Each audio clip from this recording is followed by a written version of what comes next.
Iowa GOP says teaching systemic racism is teaching Marxism. All right, guys, so I've got a little bit of local news for you here, being an Iowa native.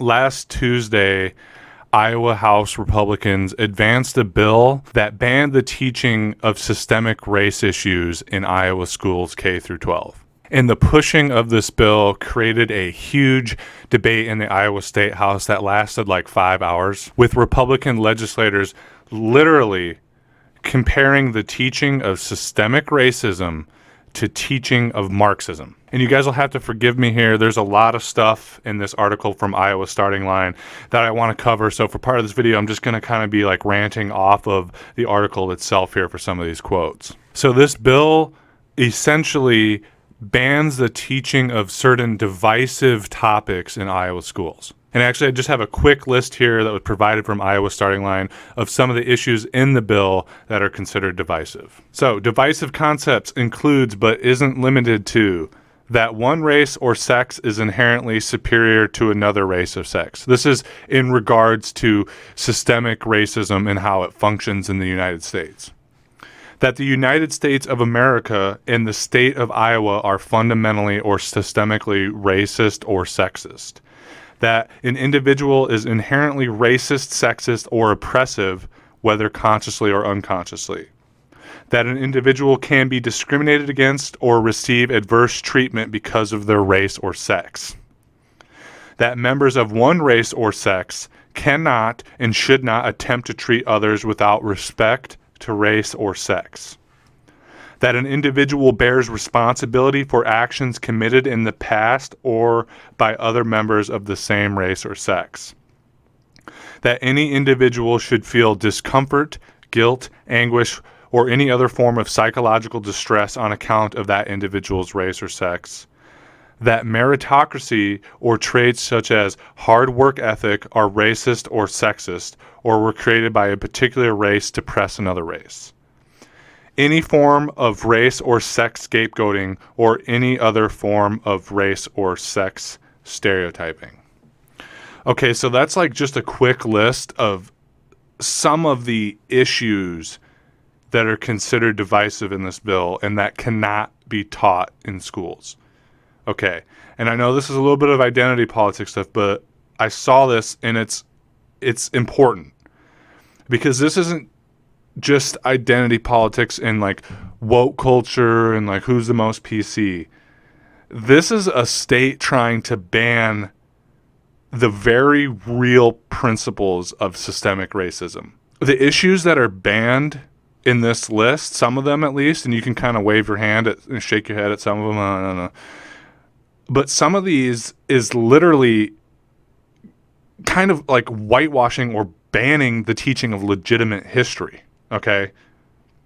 Like that in our system, that one race or sex is inherently superior to another race or sex. That's the entire history of the United States, okay? That white people, I mean, that's what has been taught since the founding of the Americas by white settlers. And this one here, that the United States of America and the state of Iowa are fundamentally or systemically racist or sexist. I don't know how you cannot, like that should be common law to teach that in a fucking school. Because it's our history. I mean, the United States was built on the genocide and displacement and outright murder and theft of native lands from Native Americans. Okay? And then after that, it was built on the backs of African Americans on the slave trade. So what they're saying is that these very real historical incidents, the very real racist history of the United States, cannot be taught in Iowa schools. But obviously the focus of this video isn't just like what's in the bill. I wanted to touch on some of the things that Iowa GOP, state house legislators said. I mean, the title of this video, they compared the teaching of systemic racism, of systemic racist issues in the United States. They compared the teaching of those things to the teaching of radical Marxism. So this first quote I have here is from Republican Representative Sandy Salmon. She says, quote unquote, this kind of training is divisive and agitating and is actually discriminatory and racist and sexist in nature. It provokes hostility and aggression. It actually results in violence and warfare. Marxism has always done that in its history, and this version of it will not have different results. It has done and will do the same. We've seen it at work in the riots in our cities last summer. Okay, so teaching the reality of systemic racism incites violence and aggression and division. Okay, and whitewashing it and pretending that it doesn't exist doesn't perpetuate racism. I mean, that's one of the biggest issues we have in this country. The reason why in the year 2021, the United States of America is damn near just as fucking racist as it was back in the 40s and the 50s and the 60s. The reason why is because this shit isn't being taught. You know, kids are being taught that when slavery ended, then we had Jim Crow and that was bad. But in the 60s, we got rid of Jim Crow and now it's all fine. You know, look, we got black rappers and black people in the fucking Congress and we've had a black president. The racism's gone. This is just Marxist liberals trying to take away our rights and shit on white people. It's just shitting on white people. That teaching that with the ending of Jim Crow, with the integration of schools, that racism just magically fucking ended. That's why we still have such fucking racist policies and racist attitudes in this country. But it's like subconscious. It's like hidden underneath the first veneer of paint. You know, people are not taught about redlining. They're not taught about how funding schools with property taxes is inherently racist. They're not taught about all the subtle ways in which racism still exists heavily in the United States. And that's why we have so many people, so many right-wingers that refuse to believe that we still live in a systemically racist society. And this bill is legitimately putting into legal code that you cannot teach about that sort of shit.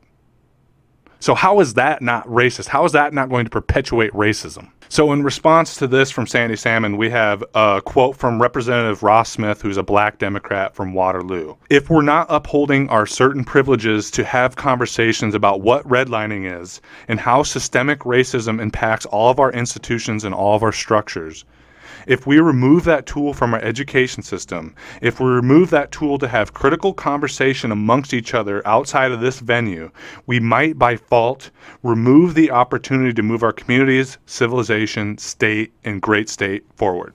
And this is just going along with what I said. This is perfect.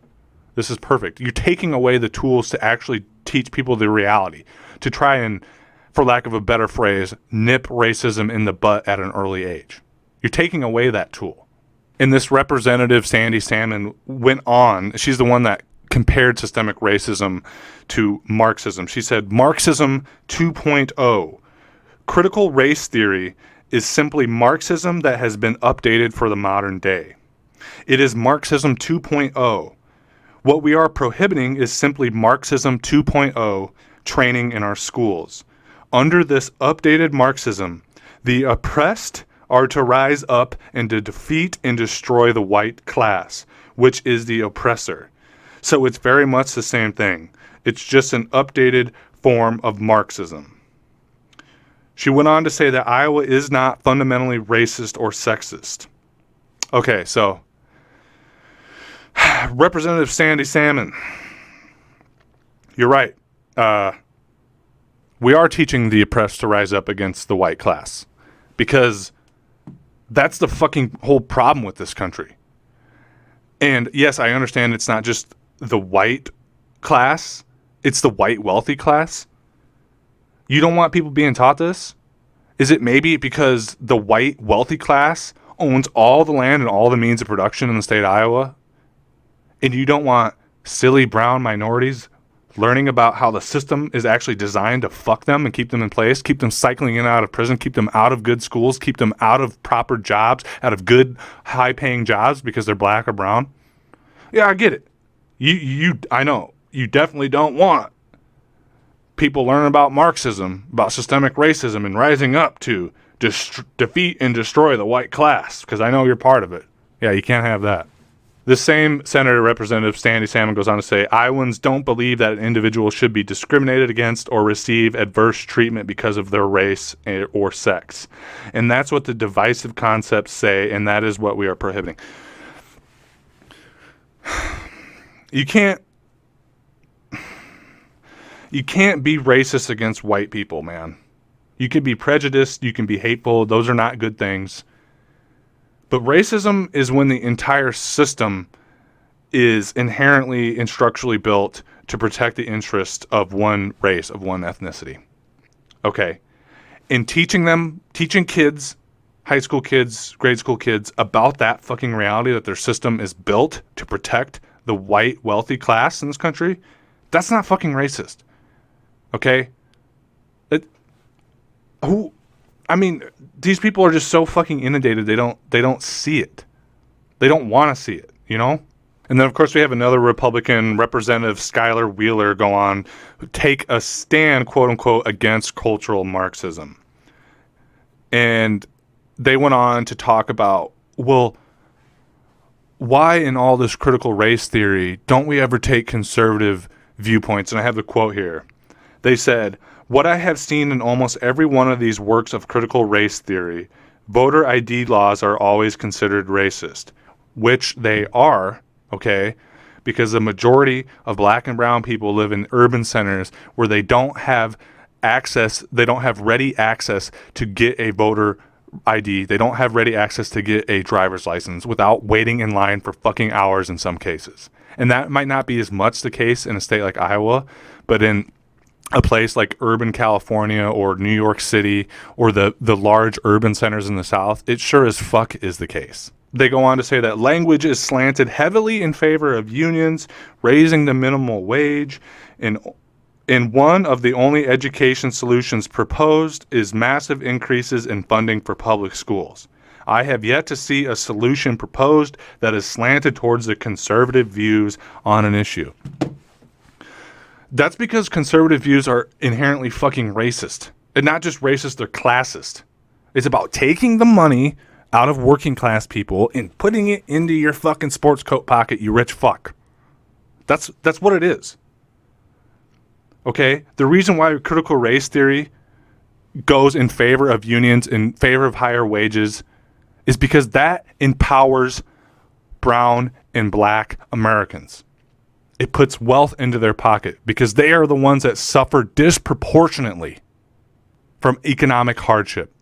They are the ones that are disproportionately in minimal wage jobs with zero benefits, zero pay, zero representation in the workplace. That's why, in critical race theory, in Marxism, as it were, they support those concepts. But we get it. We know that you have rich donors. You're a rich asshole yourself. Okay? And unions is bad for your fucking payroll. I get it. It's bad for your investments. We don't want that taught in the schools. Because how else are we going to have another generation of workers brainwashed to be fucking just little worker bees and drones and never join a union and never fight for what fucking belongs to them? We know it's a lot easier to steal from people and waste their taxes on bullshit, giving it to giant agricultural companies when they're too... Sorry, I was going to say dumb, but when they're too ill, when they're not educated enough to understand what their class interests are. We know we don't want that taught in schools. And Wheeler ends his statement with a quote from the brilliant Ben Shapiro, which I wish I would have read that to you guys first because that would have summed up all you need to know about this representative. They say, if you cannot define a problem clearly, you cannot propose a solution. Systemic racism or institutional racism or implicit racism is a deliberately vague charge. Okay, so there's nothing vague about systemic and implicit racism in our systems.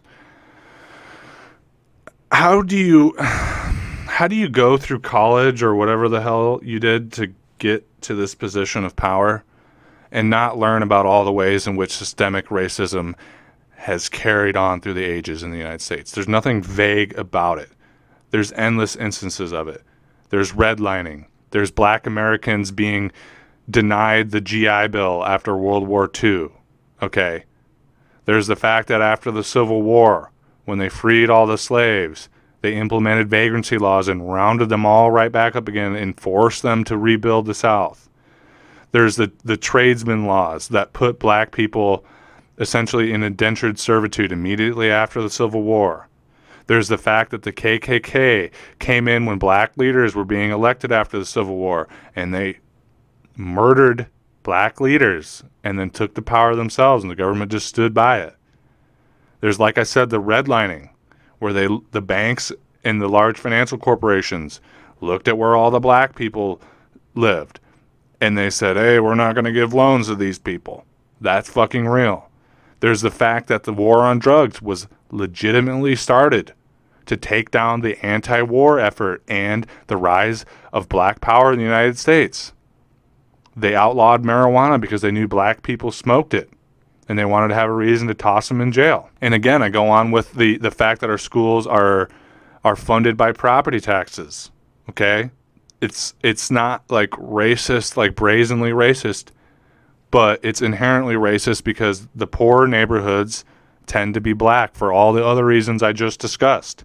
And by basing the quality of schools, the funding of schools off of property taxes, you're ensuring that the black schools will never get more teachers. They will never get more resources.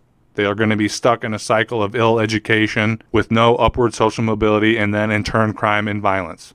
There's the fact that for-profit prisons, literal slave labor in the 21st century, disproportionately affects black Americans because of the war on drugs. There's nothing vague about it, Representative Wheeler. It's pretty clear. And if you had even a baseline education about the actual history of the United States, you would understand that. But I'm just a fucking idiot on YouTube. What am I talking about? And I'm sorry, I'm kind of rambling here with you guys and just reading some of these quotes from the article. Sorry if it's not the best video, but some of these quotes, from representatives in my state just shows the level of ignorance. Right here we have a quote from Representative Jeff Shipley, who says, Marxism is the correct nomenclature in describing concepts like systemic racism and implicit bias. Those actions, quote unquote, have consequences, and we've seen that played out in the Soviet Union and other places. And we need to learn about the consequences of those ideas because this is a runaway train. And there's a lot of angry children who are not really connected to reality because they're being fed half-truths. These things that don't really fully explore the full issues. Okay, so in this earlier segment, I just laid out all the full issues. And right now, in a sense, he just said that black and brown children don't understand how they're being fucked by the white man, by the rich white man, by a system that fucking perpetually keeps them down. They don't really explore the full issues. They're not really connected to reality. I think you're not fucking connected to reality, guy. I'm going to go ahead and take a guess. You didn't grow up in a slum in black. What do you fucking know about it? Okay, I'm going to probably trust the black scholars that came up out of fucking nothing, that came up with the concept of critical race theory in the 70s and 80s from their own goddamn experiences and the own goddamn experiences of their neighbors and community members over some rich, white, corrupt asshole in the state house in Iowa.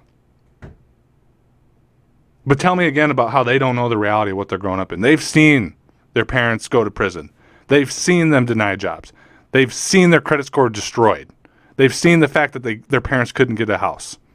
People grew up with it and experienced it firsthand. What the hell do you know about it? And this one here that I want to talk to you guys about, this quote here, talking about white privilege from the same person, Representative Shipley. It's the most racist shit I've ever heard. And they're not, but it's just a prime example of why we need to teach critical race theory and an implicit bias in schools, because this guy just like totally summed it up by trying not to be racist, but in fact actually being racist when talking about white privilege. Says, I want to briefly explore my privilege, what some people would call white privilege. I do believe the term white privilege is racist on its face. They go on to say, I don't know if my privilege is so much a function of my white skin tone as much as it is just having a loving father. Yeah, I know. What do you imply by that, Representative Shipley, that black and brown Americans don't have loving fathers? I don't think you were trying to be racist, but that, brother, is the implicit bias you were just talking about talking about how we don't need to teach implicit bias. But you just fucking said it to the T, why we need to teach implicit bias, because you are chock full of it, son. They go on to say, and this is very interesting because statistically speaking, members of the minority communities, the Black and African American communities, are less likely to have the presence of a father in the household. And then they go on to quote Kanye West. There was a prominent African American a couple years ago, met with President Trump. His name was Kanye West. And they had a meeting in the Oval Office, and Mr. West discussed that his perception of the Black community, that not having enough fathers in the household was causing a lot of economic disparity. Yeah. I mean, that's about the size of it. I'm sorry if I kind of rambled on with this, guys, but Jesus Christ. This is what we're dealing with, and I hope some people that try to say that Iowa is a purple state can watch this video, because while we do have some blue centers, like Mason City tends to be a little more blue, at least on the classical spectrum, I can tell you right now, as my experience as a field organizer for Bernie Sanders over 2 years and also knocking doors for multiple Democratic candidates, don't come after me, I know I'm not a real pinko because I've done stuff for Democrats. Look, I was naive, I did what I had to do, I was learning, but I can tell you right now from my personal firsthand experience, Iowa is racist as fuck, and it is a deep red state. It's a miracle we have any Democratic legislators, even on the more conservative side. And this is anecdotal evidence, I understand that. But one of the things that stood out to me the most back when I knocked doors for Bernie in 2016 as a field organizer, knocked on the door, this guy, white guy in his mid-30s and 40s, I guess. And I said, I'm doing for Bernie. You want to talk about the issues of trying to get people to caucus out for Bernie? And point blank, the first thing he says to me on his doorstep is he says, and excuse me for saying this, but he says to me point blank, he says, all I know is no N-words and no women. Okay? And that was the moment it dawned on me how fucking ignorant the people are here. You know, my little town of Mason City, it has plenty of ignorant people in it too, but it's weird, even though it's a town of 27,000, it's got a weird, like, cosmopolitan attitude compared to a lot of Iowa. But when I heard that man say that, I realized that a lot of people in this state, and I've heard a lot of similar things, are incredibly ignorant. And, you know, on that doorstep, I was just like, all right, well, you have a great day, and I'll talk to you later. And then, you know, but, I mean, Jesus Christ. Anyway, the point being, the comparison of teaching systemic racism, a very real and historically backed and statistically backed concept, teaching that in public schools is teaching Marxism. Insanity. But anyway, guys, that's all I have for you. Just wanted to run down this Iowa starting line video. I'm sorry if this ran a little bit longer than I wanted to. I just wanted to read some of these absolutely ignorant fucking quotes from our representatives here in Iowa. You know, drop a comment. Let me know what you think about this. I read this. I saw this. I got my state representative, Sharon Steckman, added on Facebook. And even though I don't agree with her all the time, we still have conversations from time to time. And she shared this. And reading through it, it just absolutely disturbed me. So, you know, drop a comment. Let me know what you guys think about this. Is systemic racism a real issue in this country? In your view, what do we do to tackle it? But yeah, anyway, guys, drop a comment. Let me know what you think. As always, guys, it's great hanging out with you, great talking with you, and I'll speak with you again soon. Bye.